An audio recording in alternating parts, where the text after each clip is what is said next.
So one morning when Srila Prabhupada woke up, this is a nice pastime exhibiting, as we all know is the fact. The pure devotee is not under the influence of the modes of material nature. When he sleeps, it's not in ignorance.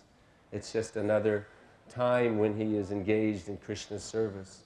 So Tamal Krishna Maharaj was there, and Srila Prabhupada woke up, and Tamal Krishna Maharaj helped raise him up, and then immediately Prabhupada began preaching very enthusiastically with a loud voice, saying, I want you to go to the West and preach. Ask these people, do you want to grow old? No. You are forced to grow old. Do you think I want to get old? Nobody wants to grow old, but this is the laws of nature. You are forced. You must surrender to Krishna if you want to become free of this birth, death, disease, and old age. So seeing Srila Prabhupada wake up, and in 1 second, in one moment, preaching on the transcendental platform, and to my contaminated vision, it looked like he had been meditating this way during his sleep, how he would be preaching, how he wanted his disciples to carry on. So some of his godbrothers and Gaudiya Mat sannyasis came to visit him in his room. By this time, he was simply lying down on the bed, basically just laying on the bed. He would ask to be turned over. He had not eaten for a long, long time. He had said, now I am finished with eating. I've conquered sleeping. There's no question of sex life. Now all material activities finished. And he also asked the devotees, why do you pray for me to stay? This bag of bones is useless. Devotees don't like to see the film of his last day. They don't really like to see so many pictures of Srila Prabhupada in these Antya Leela. But this is the Goswami that our spiritual master was. He stayed here for us, only so we would develop more and more attachment to him. He said as much to Bhavananda Maharaj at the time. It is my duty to draw this attachment from you, for me. But the pastime I was going to say, the sannyasis came, and Srila Prabhupada was asked to be propped up on the pillow, and he said, please excuse my not being able to properly receive you. And there were some exchanges there. And he said, please forgive me for all my offenses.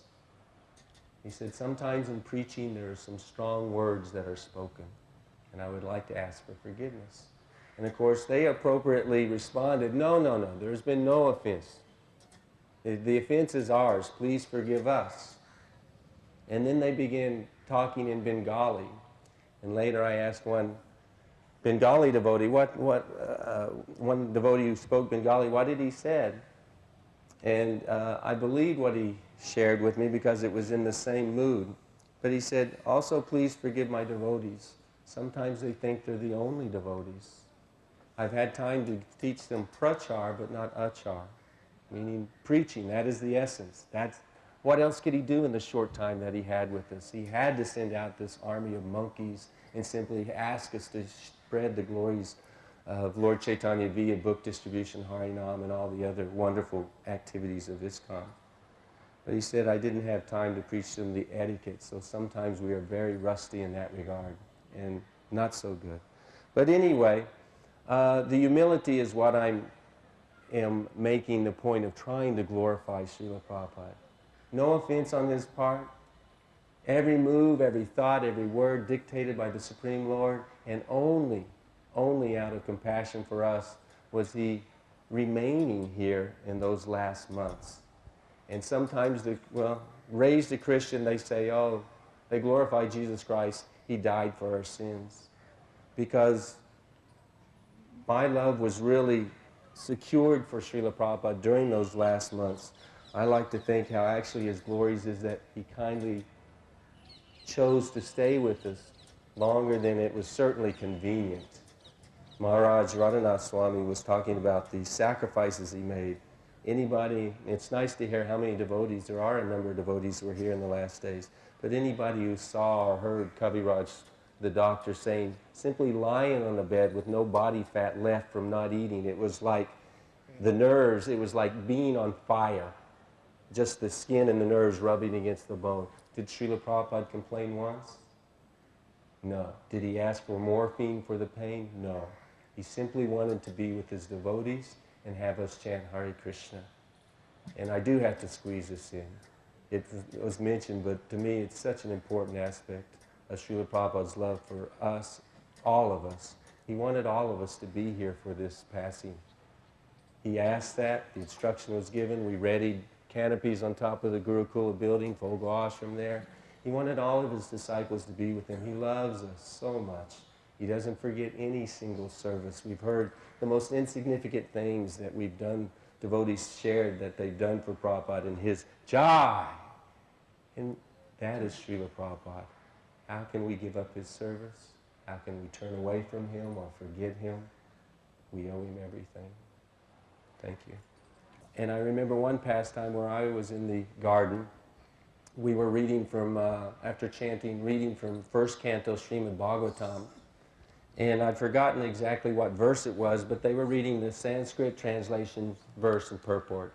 And they read the word for words and came to the word Muni. And we all know what Muni means.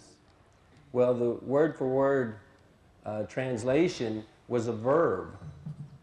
It wasn't a noun. Muni being a person, a sadhu, a thoughtful person.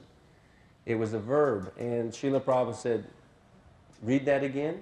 And so they read Muni and said the verb that was there. And he said, who has done this? And then the devotees realized, who has changed this?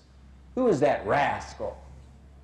And of course, some Prabhu's name was mentioned. He said, this will ruin our movement. You change one word on my books and it can ruin the movement. And he was so emphatic and heavy about this point. And of course, I want it to be understood as I understand it anyway. I share that. I don't want it to be misunderstood what I'm saying. I offer all respects to the Prabhus who have service doing the books, who are editors, who've been given that service by Srila Prabhupada. Dravida Prabhu in particular was mentioned today, glorified appropriately.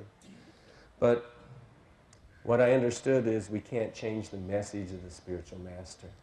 There's such a great danger in that. Don't change anything, and we all know that instruction of Srila Prabhupada, and I got to see personally how fiery Srila Prabhupada was in making this point.